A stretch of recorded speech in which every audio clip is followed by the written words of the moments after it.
Recruiting and diversity. I know, and thank you very much for the emails I received during last week's. Many people said, hey, it's Pride Month and you didn't do the annual Pride episode. Well, usually I do the Pride episode beginning of Pride Month. I know this year I decided to do the Pride Month episode at the end of the month so we can actually see, did we learn anything, or was it just rainbow flagging all over the place, waving flags, and 1st of July we just get back to usual business without actually having changed anything. So why is recruiting important? Of course, you need talent. So why is diversity important? And that's where most people already become pretty silent. They say, yeah, it's because someone said so in marketing, or somewhere on another level told me you need to hit diversity goals. I don't actually know why. So diversity is something where many organizations claim they have it in place. Some organizations are very successful, especially new organizations that emerge in the market, often became global enterprises, most of them in the US or the UK. And they are very fortunate with what they do because they, from the very beginning, with a new organization, could implement a diverse approach. When you're an existing organization, you know this might be way more difficult. However, this is not a reason to claim something you do not have. It's called pinkwashing, when you say we are diverse, but we are not, and then you do a bit of rainbow flags all over the place. You do a drag brunch on Pride Saturday. You invite people from your LGBTQIA plus ally network. Nothing really changes. You all get back to business, and no one actually cared. We have to talk about why is recruiting so difficult, and why is diversity in recruiting even more difficult? How can your organization do better? So first question I have to answer, of course, because some people will immediately claim, oh, I don't know all this. I just give the job to the best person, to the most suitable person. I don't need courses for that. I don't need coaching for this. I don't need information on the matter. I know it all. So when you say you don't need diversity, just listen. Scientifically speaking, there's a certain importance in diversity. When you are a more diverse organization, you're more creative, you have higher levels of innovation, you're better in problem solving, you reflect better on your customer base, you have better outreach to your customer base, and by the way, that can by no means be surprising to anyone. If I would tell you, hey, I'm selling tools for plumbers, when would you be more impressed by what I tell you? When I'm a plumber, or when I'm an investment banker? When I'm an investment banker, there we are. When I sell anything, you always have a better outreach when you have people on board who reflect on your customer base. When you only have a non-diverse, male, white, straight, cisgender workforce, you only reach out to male, white, straight, cisgender people on most cases, and you lose out on anything else, which is, by the way, more than 50% of the market. You can't be interested in that. And I always mention this reason as the last one because it should not be your main motivation to strive for diversity. According to a study done by McKinsey, better financial performance is a result of diversity. You make more revenue, you make more profit, just more cash in the bank with diversity. And by the way, you have to close the gender pay gap as well to get that. When you say, yeah, we might have a bit of a gender pay gap because men just negotiate better. Well, when you still have that in place, that already is part of the problem, because no surprise, how much effort someone puts into work is certainly also, not only, but also relying on how much payment they get. So close the gender pay gap, and according to the McKinsey study, when you are diverse in your workforce, you will have more revenue and more profit. Why? And that's, of course, an important question. Why do we do these errors in diversity? And let's go through a couple of aspects here. When you, for example, have an application for a job on your table and you say, oh, I know what to look for. Well, no matter if you open a PDF, rarely you will get a printed application today's times. So if you have a PDF on your table, or you have an application which is in your applicant management system or your CV system, however you want to call it, in your organization, there is something which is called unconscious bias. Let's say you open a PDF. The first thing that gets into your mind is the picture you see. And I know in some countries you will now say, hey, we don't have pictures. You're not even allowed to ask for that. That pretty much applies to any country now. But many people apply with a photo because they know it has a certain effect. Only very few countries have a law where it says you're not allowed to apply with a photo. And by the way, the reason for that is the photo leaves an impression which has nothing to do with your suitability for the job. When you're great looking and have amazing pictures, then you have higher chances to get the job. And if anyone says you can all have amazing pictures, no, we are not all models. We do not all wear suit and tie, and not everyone in the country can afford an amazing photographer. So be sure that you're not influenced by that. However, there are many more aspects, even if we take the photo out of the game. The name is the next one, the so-called Mr. Smith effect. When a name is culturally close to yours, so for example, when I say we're in the UK or the US, and your name probably is Michael Smith or Jenny Gardner, and my name is Niels Brabandt, you already know I'm not from this country. Most likely I'm not from this country, but you will only have tiny negative connotations because you say, well, it sounds a bit Scandinavian, maybe a bit Belgian with a Brabant in there, but well, it's okay. If suddenly someone has the name Mohammed or Jamal, immediately more negative connotations kick in if you haven't been professionally trained. And the name, the address, when you speak to people, the accent is the first thing, the first impression. It's called idiosyncratic bonus, or the opposite. So the halo effect means non-logical aspects give you a positive advantage. The horns effect means non-logical aspects give you a negative disadvantage. And you often only take one thing.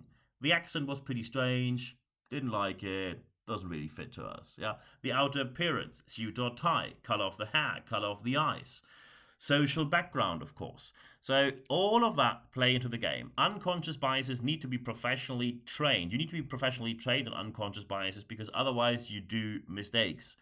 And that's only one aspect of the game of errors. Other errors you usually do is you have an over-reliance on traditional networks. Hello UK, by the way, it's not much better in the US. The networks you have pretty much determine where you can go or not go. Someone opens the door and there you are. And when you're from a different social background, no one opens the door. You have to knock on the door and they say, sorry, someone just already walked in. When you have an over-reliance on traditional networks, and there's nothing bad with networking when it comes to value creation. However, when you have networks which simply give people unfair advantages, it only means that you are not diverse. When you have a non-diverse workforce with a traditional network, it will get worse. Which is why many organizations now say networking might help, but we have a main system of how to score people in certain interview situations or in an assessment center to get this to a neutral point of view. The next one is the so-called cultural fit emphasis. People will say, yeah, you did pretty well in the interview and everything, but I just have the feeling it doesn't fit. When you have a non-diverse workforce, the first person who is from a diverse background is always the one where you feel, it's not really a fit, is it? Because it feels strange to you because it is new. Not really a fit. Just imagine when you say, I worked the same job for 40 years. Then your company gets purchased by another company, taken over in an M&A merger acquisition process. So you get a new job and you would say, that job isn't really a fit for me. Doesn't feel well. They would say, thank you and goodbye then. So you see the cultural fit emphasis means that you have to go through a certain time where you say, hey, we have to really check who fits to our organization or association or whatever you're running or the business you have. You cannot simply say someone is different, feels a bit weird to me or feels a bit strange, and that's why we do not allow them into our organization. However, when you then let them into your organization, please don't go for tokenism. Tokenism is, and you can spot these people pretty quickly, when someone is accused of having a non-diverse organization, they say, oh no, we can't be non-diverse, we have lots of diverse workers. And the right question to ask is, okay, where on leadership level are they? And then it gets awkwardly silent. Because cultural fit emphasis is nice when you get over that, but tokenism means you hire a couple of people only to tick the box. You tick the box, put them somewhere and say, yeah, diversity accomplished. And that's, of course, worse. By the way, when you are a business where you put to the front line someone from a very non-diverse network, always with the same excuse, oh, we're a regional company, we come from the region, we hire from the region, white, male, white. Just fill in any excuse, and then you say, yeah, we have diverse people, and they work the minimum wage jobs in the back, somewhere in the cellar, and put the packages together that you receive in a week. That is, of course, the worst way how to handle diversity. By the way, another aspect is inadequate job description. So when you have inadequate job description, today this is pretty much regulated by law, so you can't write many things anymore in many countries. But when you have job descriptions that say, oh, we need a very young and engaging, blah, blah, blah, blah, blah, that already excludes many people just by the way you wrote it. So be sure that you get professional checks on your job descriptions and your job ads. Many agencies offer that today as a service. And of course, and that's something where the international countries, where often the English speaking market do way better than any other country, especially Germany is not doing very well with that.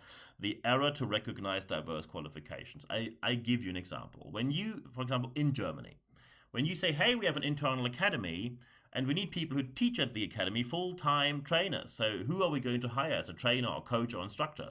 In Germany, they would say, oh, if someone studied teaching with the state or even worked for, that's something which is very reasonable. That's a good qualification.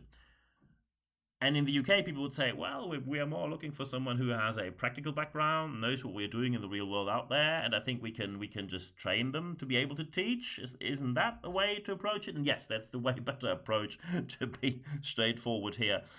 I've hardly seen any countries worse than Germany, because Germany has such a high impression of themselves. There is a phrase which is am deutschen Wesen soll die Welt genesen, which means from the German way, anyone in the world should heal. So they think they're better than anyone else. And by the way, I am German, so I'm talking about myself here. Absolutely horrible. There are lots of instances, public institutions where you have to go to so you get your degrees and whatever else recognized.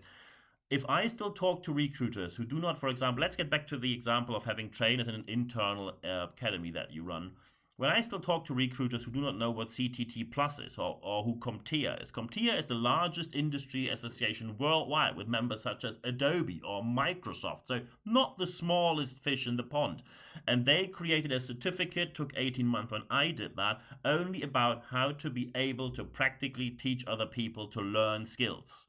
And if you don't know that qualification, you say, no, we just like to have a university thing. In other countries, qualifications work differently. And for example, in the US, certificates are often way more important than any kind of degree. And in the UK, we get to the same point. People say, well, did the degree some time back then, but now we have different aspects. So we probably, you work, for example, in finance, you want to go for fraud regulations. Do you have an ACAMP certification? So suddenly other things are way more important. You have to know that there are other qualifications than the one that your country offers. And you need to be open for that.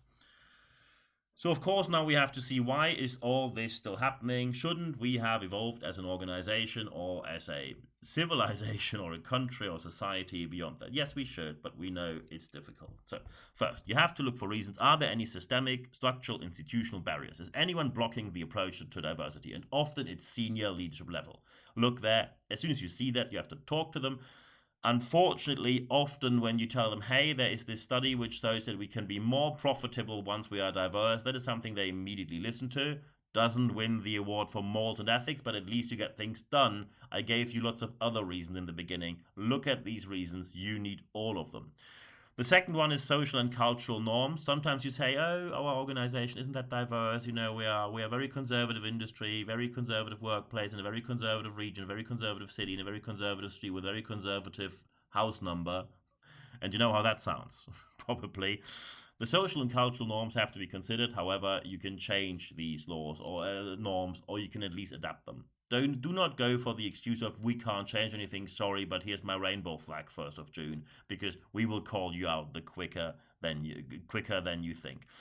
But the main aspect why this is still happening, the non-diversity, is a lack of awareness training. These biases just push through the whole organization. You need awareness training and you need professional awareness training. The $49 or pound online course is not going to change anything in your organization, especially not when you tell people, oh, dude, when you have some time, maybe in your lunch break. That's just pathetic.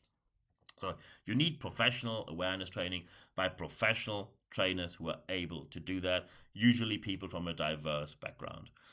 So taking this all together, diversity is a must-have. The question, if we do that, is not even on the table, not even anywhere near to be discussed. The question, how we do it, that is the one we're going to strive for, and that is what we're going to discuss in the future. And as I often heard, well, all of these studies, a bit difficult, what can we do there, blah, blah, blah, the usual excuses. I, in the show notes of this podcast, put in every single study, and I only gave you a fraction of the ones available. Please look into these studies, and when you then have a different opinion, tell me in which study, on which page you read, in which paragraph, did you find the methodology maybe a bit dubious, or would you have a different approach?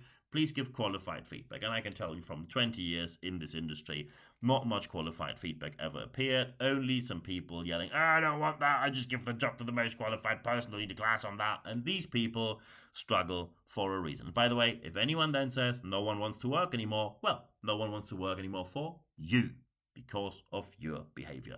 If you strive for diversity, you will have all the advantages I mentioned. Creativity is better, innovation, problem solving, better approaches, better outreach to all customer bases, top talent, and of course, lower cost in recruiting, higher motivation, higher productivity, and that all implies and leads to a better financial performance on all levels. Money shouldn't be the number one motivation.